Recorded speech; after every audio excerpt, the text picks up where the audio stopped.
The corridor stretched out forever in both directions. He couldn't remember which way he had come. The screams of the dead and dying echoed all around. He could hear his demons calling in the darkness, shapeless fiends dragging themselves over the stone floor towards him. He wanted to run, but his feet had become attached to the ground, and he couldn't free them. An almost sweet stench of putrefaction filled the air. They were so close now. His fear became overwhelming, and he started to scream, just as bony claws grasped his shoulders and began to shake him back and forth. "Glover, wake up! Stop that bloody noise, come on!" His eyes snapped open. The shaking stopped. A familiar face filled his vision. It was wearing a weary grin and spoke with a strong Cockney twang. "See, I told you he was all right." "Sarge?" "Well, it's not bloody Santa. Come on, let's get you up and see if you can stand." He hauled him up onto his feet. Glover stood blinking in the cold as his memory forced itself into focus. He remembered the plane and the parachute jump. Then there was the long march through the snow. Then it came back to him. The patrol. There had been a German patrol. "What the hell happened?" "You had a lucky escape, old son." He leant over and tapped the side of Glover's head with a thickly gloved hand. It came away with a light coating of blood. "A bullet grazed your skull. You went out like a light." "Christ! Is everyone else all right?" "They're fine. See?" He looked around the clearing. The other 3 members of his squad were busy ransacking corpses for souvenirs. A full moon illuminated them as they worked, snowflakes falling gently all around. Their warm breath formed small clouds as it condensed in the sub-zero temperature. The gnarled denizens of the forest watched silently, their branches draped in rich robes of white. Red rivers of plasma seeped out of the dead Germans and froze in pools on the ground. Somewhere in the distance, an owl called out for its mate. It was like being in some lunatic's idea of a Christmas card, he thought. "Right, you lot, we need to move." Reluctantly, the men stood up, flashing Glover nods and knowing smiles.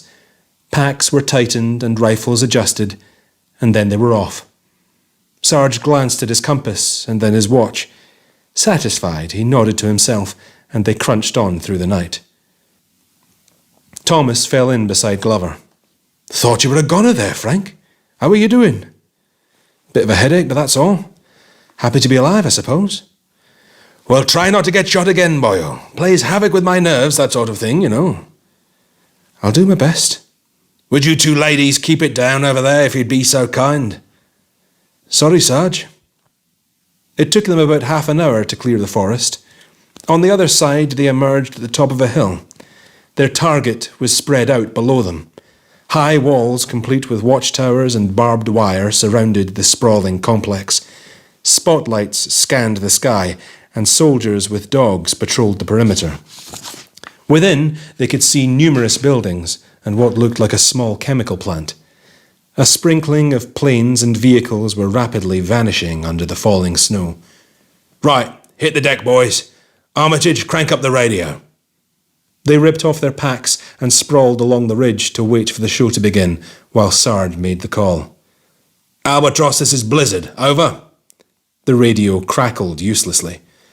"Bloody hell. Albatross, Albatross, this is Blizzard. Over." This time a voice formed from the static.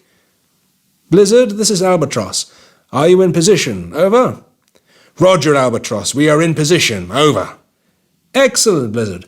We should be with you in about 10 minutes. Prepare for fireworks." Glover rubbed the side of his head. It itched slightly, but all things considered, it was barely a minor irritation. He had been wounded at Keren, so he knew very well what damage fast-moving metal could do. It felt like his lucky day. Keren had been a different thing. Hot, dry, bloody flies that never gave you a moment's rest. The fighting had been intense. The Italians had been true warriors. He'd killed a lot of them before he took 2 bullets, one to the leg and one to the chest. He was carried out of that battle, shell-shocked and broken. It had taken him time to recover, and he still had nightmares about it.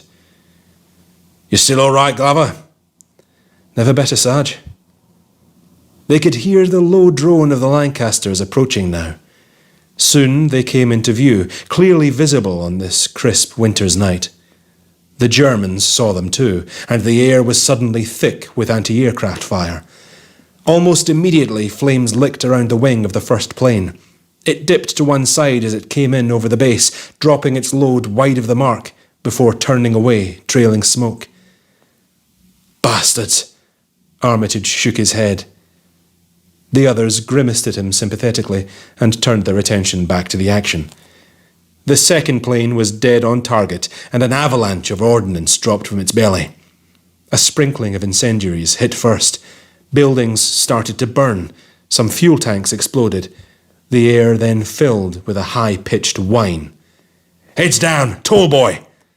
They buried their faces in the snow and listened as 3,000 pounds of Torpex detonated not half a mile away. The wave of noise and heat rolled over them. They didn't look up as the third and last bomber let loose its equally destructive load and headed off for home. Finally, they peered down at what looked like the end of the world. The outer wall was largely gone, and the interior was a mass of smoke and flames. A mushroom-shaped plume of green fumes billowed up over the top of the chaos below. Sarge keyed the radio. "Target destroyed. Safe trip home, Albatross." "Thanks, Blizzard. Good luck." He handed the mic back to Armitage and beckoned for the others to gather round him. Once they had brushed off the snow and were crouched around him, he spoke.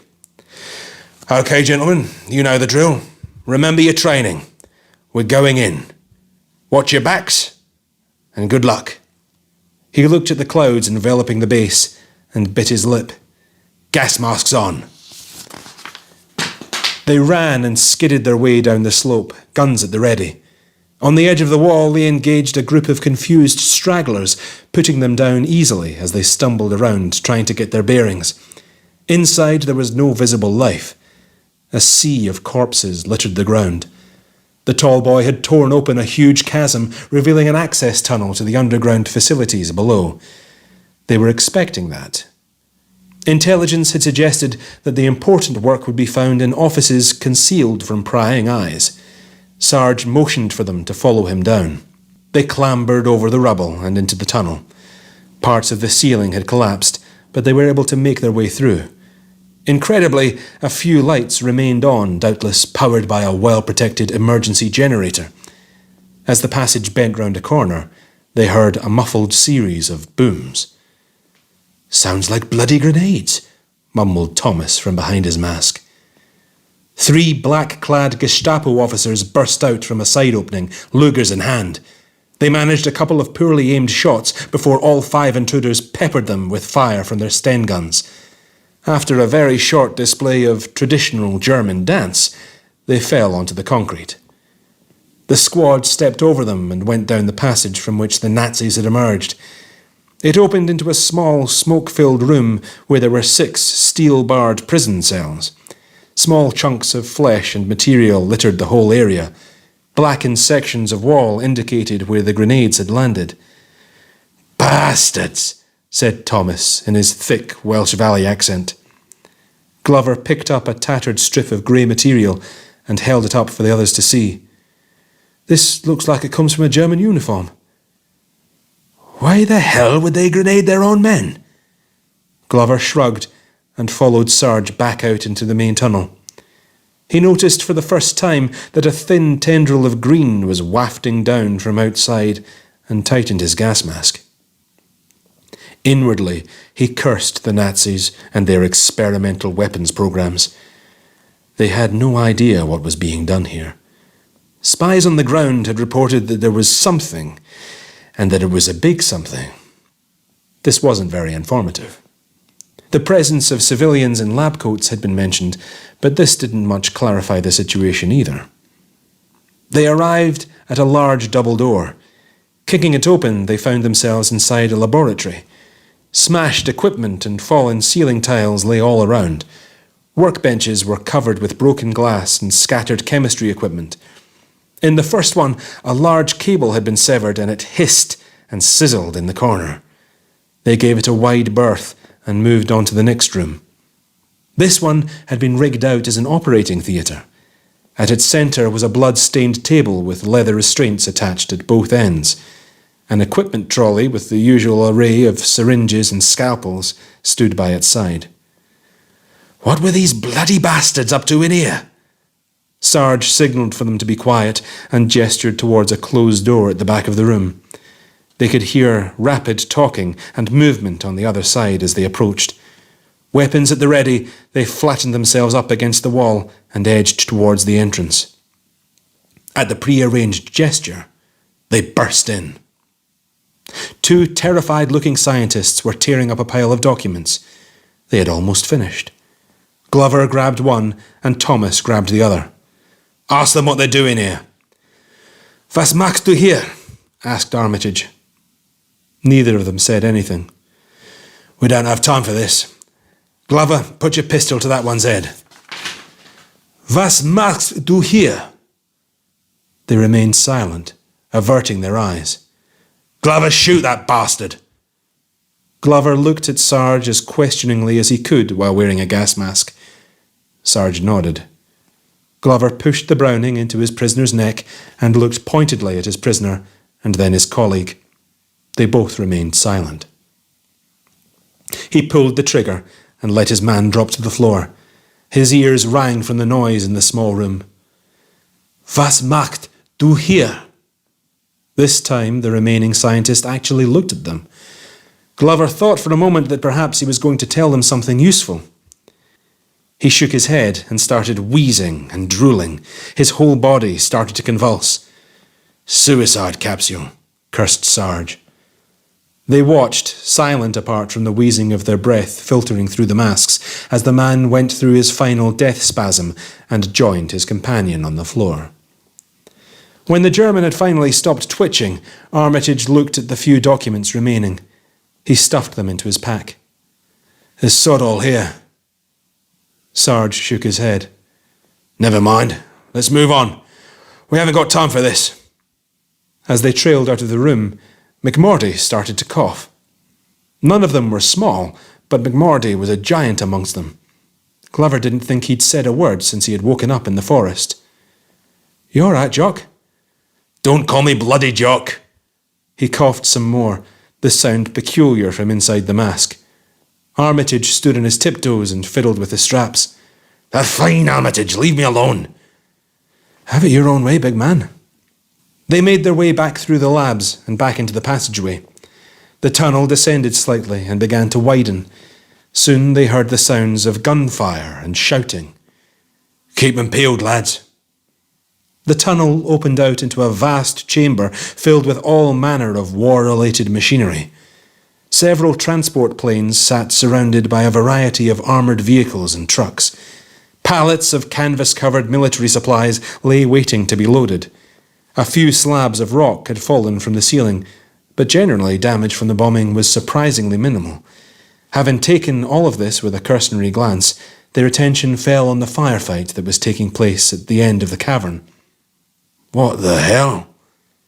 A dozen or so lightly armed Germans were shooting frantically at an oncoming mob of at least 20 of their own men. The bullets seemed to be having little effect on the attackers.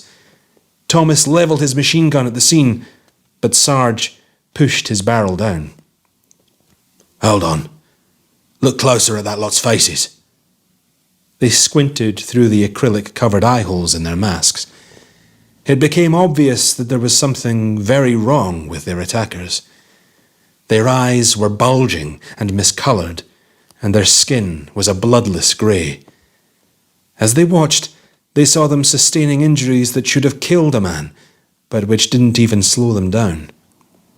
The first to reach the defensive dozen had his lower jaw blown off, but it didn't seem to bother him. With a bellow of anger, he sank his upper teeth into the neck of the nearest soldier. They watched, dumbfounded, as the pair grappled on the floor. A few seconds later, the rest of the horde struck. It was a massacre. 4 of the creatures literally pulled a man apart as they fought over him. Another twisted a German's head right off and chewed hungrily on his prize's face. The remaining men disappeared under a shroud of relentless carnage. None of the commandos spoke or moved a muscle. They were professional killers, but this had paralyzed them. Glover's mind absorbed the scene without understanding. What he was seeing simply made no sense. As usual, Sarge was the first of them to get a grip on the situation. "Grenades, now!" 4 grenades descended onto the frenzy before detonating. A fireball erupted, throwing body parts in all directions. A moment's silence passed before Glover realized that there should have been 5 grenades. He span around to see McMordy looming over them. His gas mask hung around his neck, revealing his face. He had taken on the same graveyard pallor as the creatures. One of his eyes had rolled back in his head, and the other twitched uncontrollably. A swathe of spittle covered his lips. Armitage took a step towards him. "Jock? Are you—" "Armitage, for Christ's sake, get away from him!" His warning came too late. With one hand, McMordy grasped Armitage by the throat and lifted him off the ground. He slammed him into the wall and ripped his mask off. Armitage struggled weakly, blood pouring from his nose. There was a loud crack as McMordy slammed him against the wall again, breaking his skull.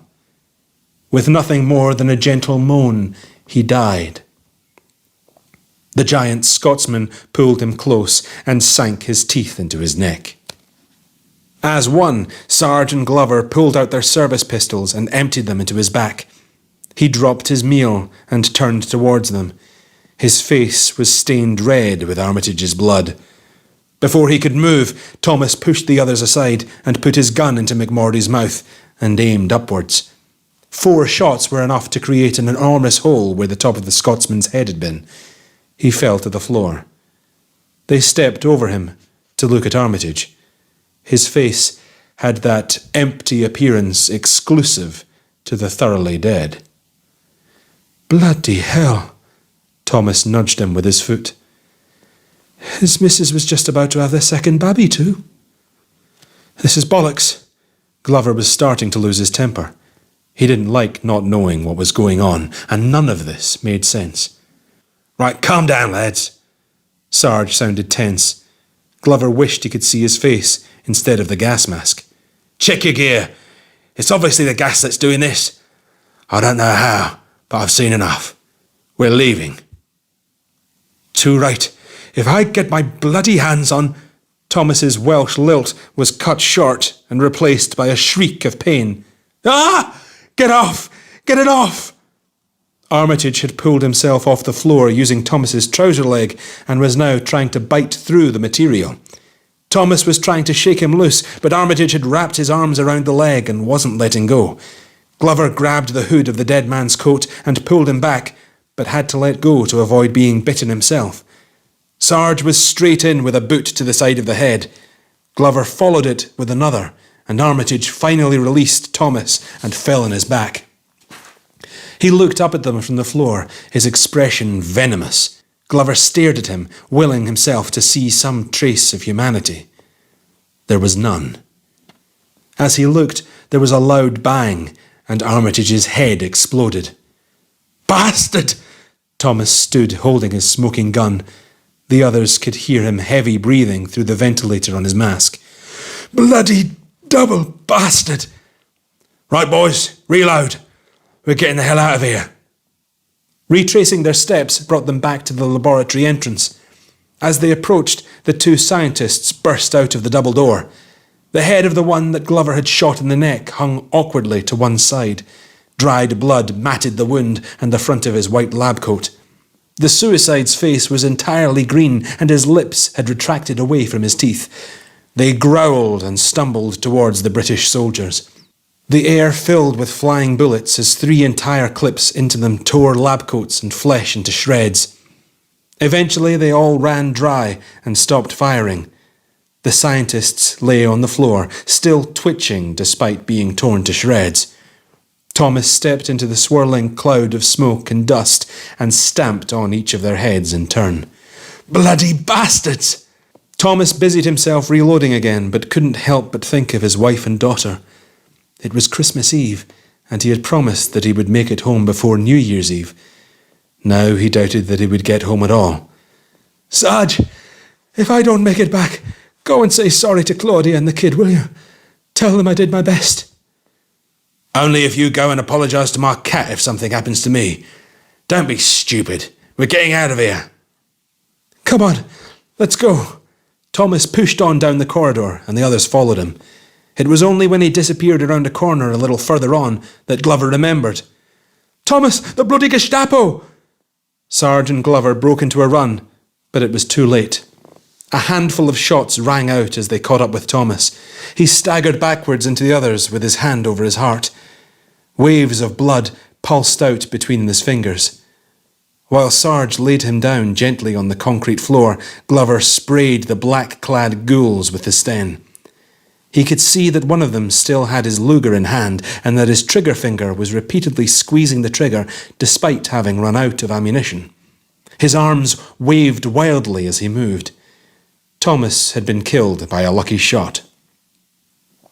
Glover's own weapon clicked uselessly as another clip ran empty. The 4 Germans were full of holes. He had caught one of them in the eye and almost detached the arm of another, but they kept on coming.